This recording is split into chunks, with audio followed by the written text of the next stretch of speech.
পরম পবিত্র উৎপন্না একাদশী মাহাত্ম্য। অর্জুন বললেন, হে দেব, অগ্রহায়ণের পুণ্যপ্রদায়ী কৃষ্ণপক্ষের একাদশীকে কেন উৎপন্না বলা হয় এবং কি জন্যই বা এই একাদশী পরম পবিত্র ও দেবতাদেরও প্রিয়, তা জানতে ইচ্ছা করি। আপনি কৃপা করে আমাকে তা বলুন। শ্রীভগবান বললেন, হে পৃথাপুত্র, পূর্বে সত্যযুগে মূর নামে এক দানব ছিল। অদ্ভুত আকৃতিবিশিষ্ট সেই দানবের স্বভাব ছিল অত্যন্ত কোপন। সে দেবতাদেরও ভীতিপ্রদ ছিল। যুদ্ধে দেবতাদের এমনকি স্বর্গরাজ ইন্দ্রকে পর্যন্ত পরাজিত করে স্বর্গ থেকে বিতাড়িত করেছিল। এইভাবে দেবতারা পৃথিবীতে বিচরণ করতে বাধ্য হয়েছিল। তখন দেবতারা মহাদেবের কাছে গিয়ে নিজেদের সমস্ত দুঃখ সবিস্তারে জানালেন। শুনে মহাদেব বললেন, হে দেবরাজ, যেখানে শরণাগত বৎসল জগন্নাথ গরুধ্বজ বিরাজ করছেন, তোমরা সেখানে যাও। তিনি আশ্রিতদের পরিত্রাণকারী। তিনি নিশ্চয়ই তোমাদের মঙ্গল বিধান করবেন। দেবাদি দেবের কথামতো দেবরাজ ইন্দ্র দেবতাদের নিয়ে ক্ষীরসমুদ্রের তীরে গমন করলেন। জলে শায়িত শ্রীবিষ্ণুকে দর্শ করে দেবতারা হাত জোড় করে তাঁর স্তব করতে লাগলেন। স্তুতির মাধ্যমে নিজ নিজ দৈন্য ও দুঃখের কথা তাঁরা ভগবানকে জানালেন। ইন্দ্রের কথা শুনে ভগবান নারায়ণ বললেন, হে ইন্দ্র, সেই মূর দানব কি রকম, সে কেমন শক্তিশালী, তা আমায় বল। ইন্দ্র বললেন, হে ভগবান, প্রাচীনকালে ব্রহ্মবংশে তালজঙ্ঘা নামে এক অতি পরাক্রমী অসুর ছিল। তারই পুত্র সেই মূর অত্যন্ত বলশালী, ভীষণোৎকট ও দেবতাদেরও ভয় উৎপাদনকারী। সে চন্দ্রাবতী নামে এক পুরীতে বাস করে। স্বর্গ থেকে আমাদের বিতাড়িত করে তার সাজাতি কাউকে রাজা, কাউকে অন্যান্য দিকপালুপে প্রতিষ্ঠিত করে এখন সে দেবলোক সম্পূর্ণ অধিকার করেছে। তার প্রবল প্রতাপে আজ আমরা পৃথিবীতে বিচরণ করছি। ইন্দ্রের কথা শুনে ভগবান দেবদ্রোহীদের প্রতি অত্যন্ত ক্রোধান্বিত হলেন। তিনি দেবতাদের সঙ্গে চন্দ্রবতী পুরীতে গেলেন। সেই দৈত্যরাজ শ্রীনারায়ণকে দর্শন করে পুন পুন গর্জন করতে লাগল। দেবতা ও অসুরের মধ্যে তুমুল যুদ্ধ শুরু হয়ে গেল।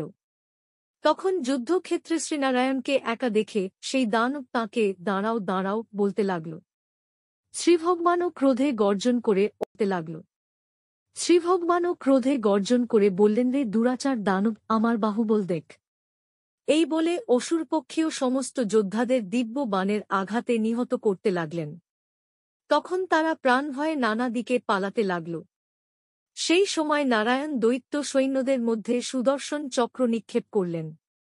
ফলে সমস্ত সৈন্য ধ্বংসপ্রাপ্ত হল। একমাত্র মূর অসুরই জীবিত ছিল। সে অস্ত্রযুদ্ধে নারায়ণকেও পরাজিত করল।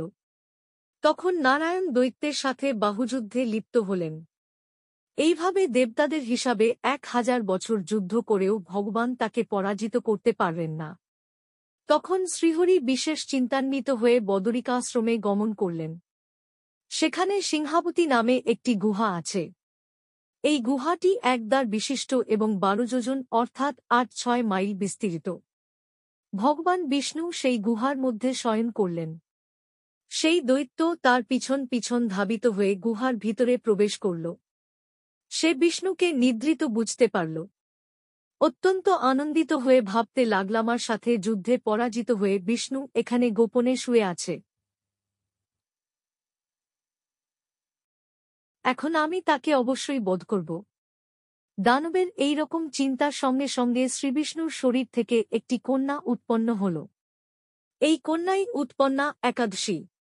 তিনি রূপবতী, সৌভাগ্যশালিনী, দিব্য অস্ত্রশস্ত্রধারিণী ও বিষ্ণু তেজসম্ভূতা বলে মহাপরাক্রমশালী ছিলেন। দৈত্যরাজ সেই স্ত্রীরূপিণী দেবীর সাথে তুমুল যুদ্ধ শুরু করল।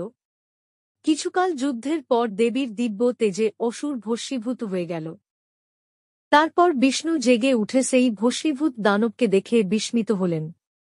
এক দিব্যকন্যাকে তার পাশে হাত জোড় করে দাঁড়িয়ে থাকতে দেখলেন। বিষ্ণু বললেন, হে মহাপরাক্রান্ত উগ্রমূর্তি, এই মূর দানবকে কে বধ করল? যিনি একে হত্যা করেছে তিনি নিশ্চয়ই প্রশংসনীয় কর্ম করেছে।